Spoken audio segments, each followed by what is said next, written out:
What's up, y'all? It's your girl Sakina, and I'm back for another review. This is my review for The Real Housewives of Atlanta. This is season 13, episode 7. I heard y'all was looking for me. Here I go. Okay, listen, y'all know I did not want to do this review, but I decided to watch it today, and I said, Bean, we gonna give our subscribers what they want because I need to be consistent. And I really did not want to review it. Like, I really was just like dead set on not doing it. But after some thought this morning, I was like, I'm gonna get my ass up and I'm gonna do what it do. Because, you know, I ultimately want to get on here and have energy and all of that. And at first I didn't have that, which is why I didn't want to. But I was like, you know what? We got to stay committed to the process, okay? If I'm consistent with anything in life, I'm consistent with this YouTube stuff, okay? Because I am a Pisces and we are procrastinators. So I'm just really trying to do right by my channel and do right by y'all and deliver, okay? So, yes, okay, let's get into it. The episode opens up with Cynthia and she's calling everybody from the cast. Nobody is answering. We see that Kenya is on FaceTime with somebody talking about her ring, and she was like, how about we just cut the whole finger off because that way we won't have any more marriage, no more mark. And I'm just like, girl, the story changed every other day, so we ain't trying to hear all of that. Then we see Porsha. She's like doing some type of yoga or something, so she's talking to the instructor, and I was like, I never realized how high up Porsha's booty is. Like, damn, she got a Gina booty. So then we see Ralph and Drew. You know, she tore her Achilles tendon, so she's having difficulty walking, but he bought her a scooter so she could be with him when they walk. I think they were walking to their new house because, you know, it's in the same neighborhood. But he was asking her, are you sure that you want to take this trip while we're in the process of moving? And she was like, yeah, for her mental clarity, she wants to do it. So then he goes and says, oh, well, I guess I owe you one. Owe me? No, nigga, what you owe me is the truth. How about that? How about you tell me if you was really down in Tampa or was you really in Miami pussy popping with some bitch? Like, tell me what's really, what you was really doing out there. So Drew is inviting the girls over to her house, basically to fill them out before they go on the trip. We see that she gives Candy a call, and Candy says she's down. She ends up calling Kenya too, and LaToya was with her, and she said, yeah, the both of them can come. Now we see that LaToya and Kenya, they're out at breakfast or brunch together, whatever. Kenya eating up everything she can or trying to resist. But they start talking about the trip, and they're going a day, I think a day before, or a day or a few hours before, on a private jet. And the reason why they're going on a private jet is because Kenya is bringing baby Brooklyn because, you know, her sorry ass daddy, you know, we ain't gonna talk about him right about now, but anyway, yeah. So they want to go in early to get settled, make sure the baby good and all of that. And I didn't see anything wrong with it, but the producers did say, well, I ain't gonna say I didn't see anything wrong with it. I'm saying I didn't see anything wrong with them wanting to get there early to, you know, make sure that the baby is straight and all of that. So the producers was asking her, you know, how do you think that the cast is going to feel knowing that you on the PJ and they got to get on a bus? And she was like, well, I mean, if they feel some type of way about it, I'm sure they have a black card, gold card, platinum card to book their own flight. So she really wasn't worried about it. Then she goes and tries to plug in Mark's restaurant randomly. And I'm just like, no, ma'am. No, ma'am. Do not try to promote this man on this show because he's treated you like trash. And I know that's, you know, your daughter's dad and all of that. But no, okay? We ain't here for Mark Daly. And nobody is wanting to go to his restaurant because he just showed himself as a shitty-ass person. So get out of here with that. Then they start talking about how he's prevented her from doing so much with the baby. She can't be a part of Kenya's hair care line, and she can't travel without letting him know out the country with the baby. And it's just like, honey, you got way too many restrictions for a child that you don't even be watching.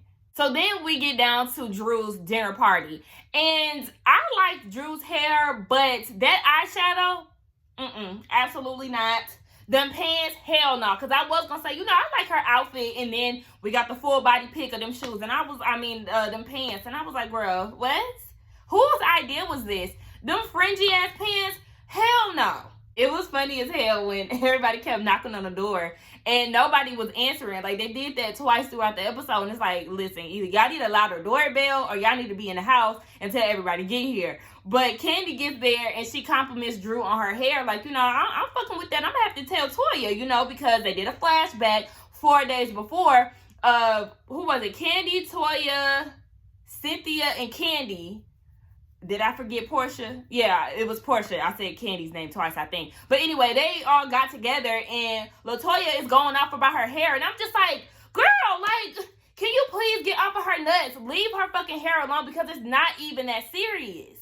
Porsha gets there, you know, she recognized how swole Ralph is, and she was like, you know, how about we have him pick something up? You know, he swole. Did he work out today? So then the producers in the confessional was asking her, you know, what do you think about Ralph? And she was like, child, listen, that's a question for Kenya. You know, that's more her speed. I said, oh, bitch. Because y'all know, Kenya do be flirting with married men, baby. Her and Apollo, I did not condone that bullshit right there. And then they gave us a clip of her saying that Ralph is fine. Like, I mean, he is, but girl, just keep that to yourself. So then we get into the topic of Candy drinking because LaToya put her on to a good drink and all of that. So then Drew was like, okay, where is she? Because I did invite her. And Porsha was like, well, sweetie, listen, you should be happy that she didn't come because she was talking hella shit about your head. Porsha said, look, baby, I'm going to tell it all, okay? Because you was out here talking shit about that girl's wig, and it wasn't even necessary. So, Drew was like, I mean, I don't even know her like that. Why is she coming for my wig? Like, what's going on, baby? Listen, it's a pandemic, okay? I got to rock with what I got, so I'm not really understanding why she got all this pressure for my hair. And I'm like, hello? That's what I'm saying. Like, when we was going through the quarantine, fresh into it like they were, baby, all the shops and shit was closed, so you had to fend for yourself.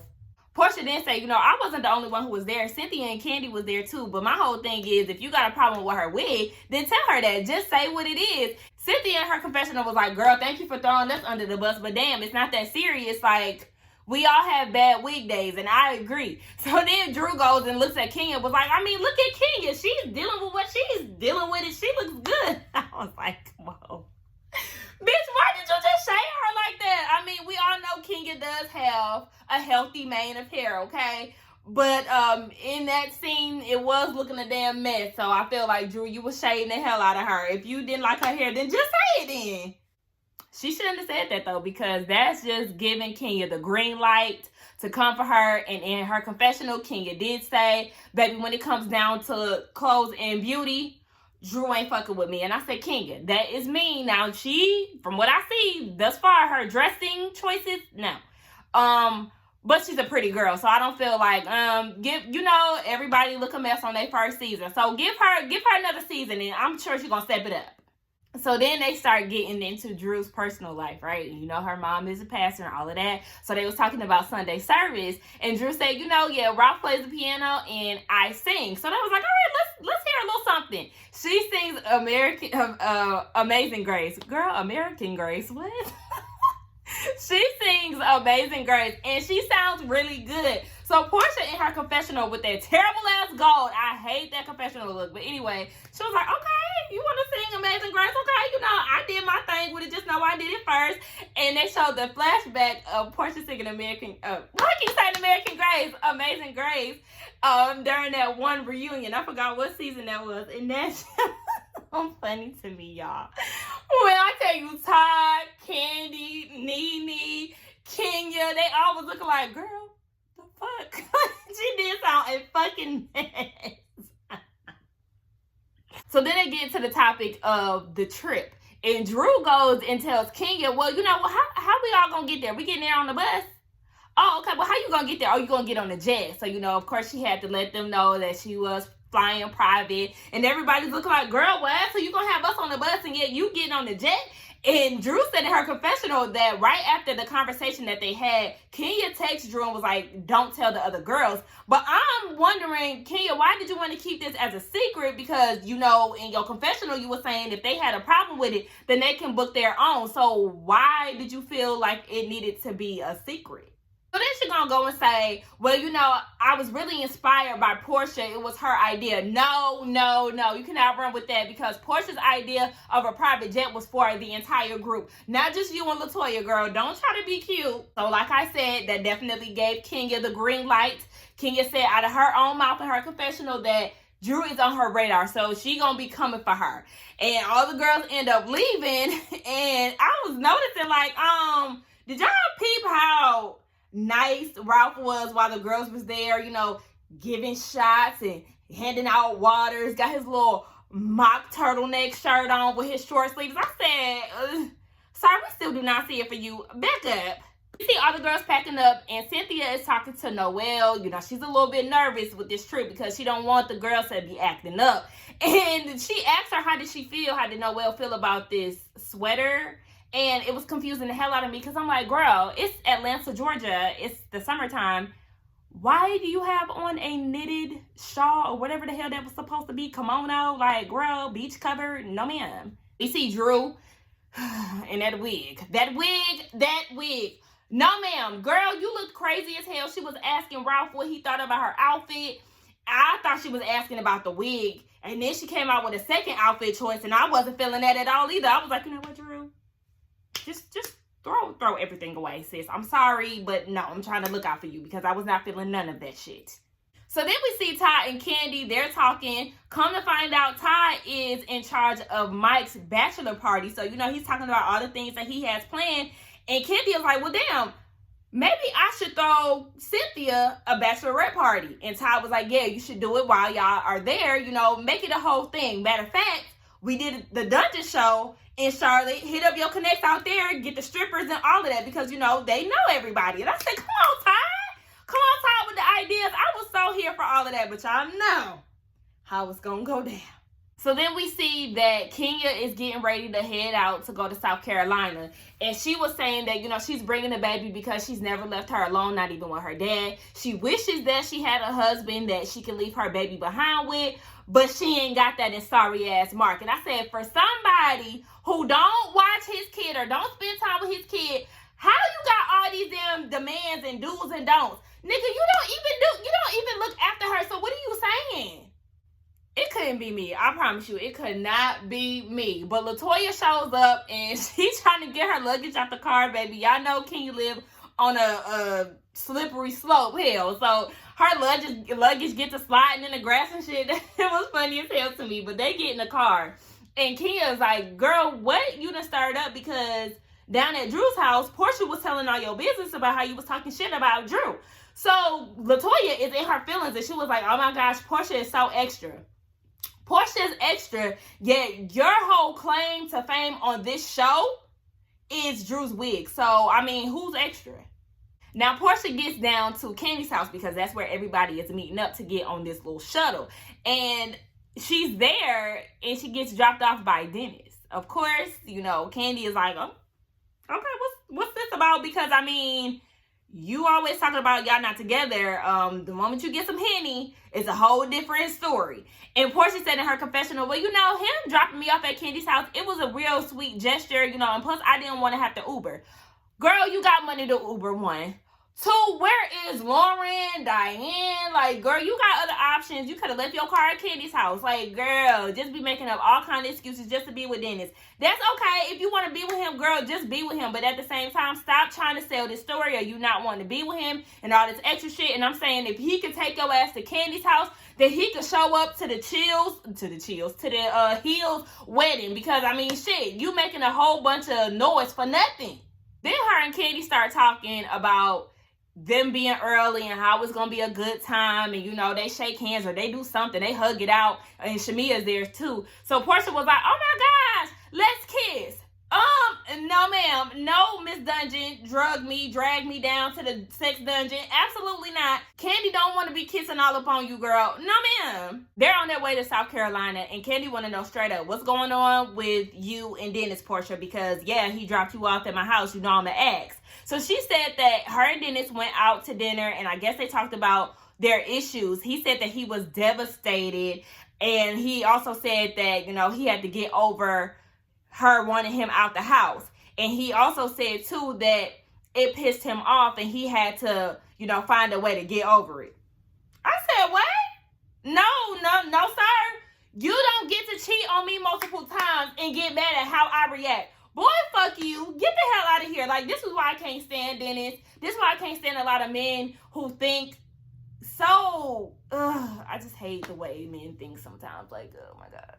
It's the audacity for me. And then you see Tanya's ass condoning the bullshit. Well, he's taking a lot of time and whatever the fuck she was saying. I was just like, see, and I also forgot to mention this too. that scene where Porsha and Cynthia were sitting down, and but Cynthia was saying how she likes Dennis. No, I'm never condoning my friend to be with no fuck nigga. Like, no, I refuse. Bitch, just because you like him, that don't mean I gotta stay with him. Like, fuck Dennis. I'm Candy all the way. Looking at him like, excuse me, the fuck is this? No. Porsha said in her confessional that she really just wants to co-parent. Maybe they could be friends one day, but I mean, we'll see about that. Ain't nobody trying to hear the story about her and Dennis the whole season. Shamia says she ain't buying it either. So then they get into this random ass conversation about threesomes. I'm like, why are we talking about this? Like, I'm so tired of talking about the same things with Housewives of Atlanta. Porsha, I think Porsha said she don't do them. Like, some other people said they didn't do it. We already know Candy does it, and she does make the people sign NDAs because she ain't got time for people to be spreading her business. So we see that LaToya and Kenya, they finally arrived to South Carolina. First thing I noticed, baby Brooklyn's face is blurred out. I said, what? Mark is something else. He is something else, and he's just so annoying. Like, how is your relationship with your other children? I really want to know that. But anyway, they get down to the house, and the house is really nice. Baby, the beach view, the boardwalk, everything. It's really nice. But they decided to assign rooms to all the girls, and I was like, I don't like that idea. Just let them choose, because you already know that's going to be a mess. They gave Marlo the worst room because Kenya don't like her, and she heard that, she told LaToya don't trust her and all of that. So it's just like, I'm tired of them arguing about rooms on all these damn franchises. Like, pick a room and be done. So anyway, back to the bus. Drew tells the girls that yes, Kenya flew out, her and LaToya, and then they get on Instagram and they see that baby Brooklyn is on board too. So Porsha instantly gets in her feelings like, hold on, wait. I already done told y'all that I cried leaving my baby today. And then you got Candy, you got Shamia, and you got Drew, who got little babies. And you didn't extend the olive branch for us to bring our babies. Like, that's fucked up. I said, oh shit, Real Housewives of Potomac 2.0. Like, so that's just gonna be a mess in itself. But that's where the episode ended. So I got through it, y'all. I actually did enjoy this episode. It was like that one song on the album that you skip, and it's actually pretty good. That's what it was. I had no interest in doing it, and I mean, I actually enjoyed the episode. So boom, I gave it to y'all. Again, thank y'all for checking up on me. I just didn't care to review it, but now that I've done it, I can actually go and watch my other faves reviews, because I don't like to watch other people's reviews until mine is posted. But nonetheless, y'all get down in the comments. Let me know what y'all thought about this episode. Don't forget to like, comment, and subscribe to my channel. And I will see y'all in the next one. Bye.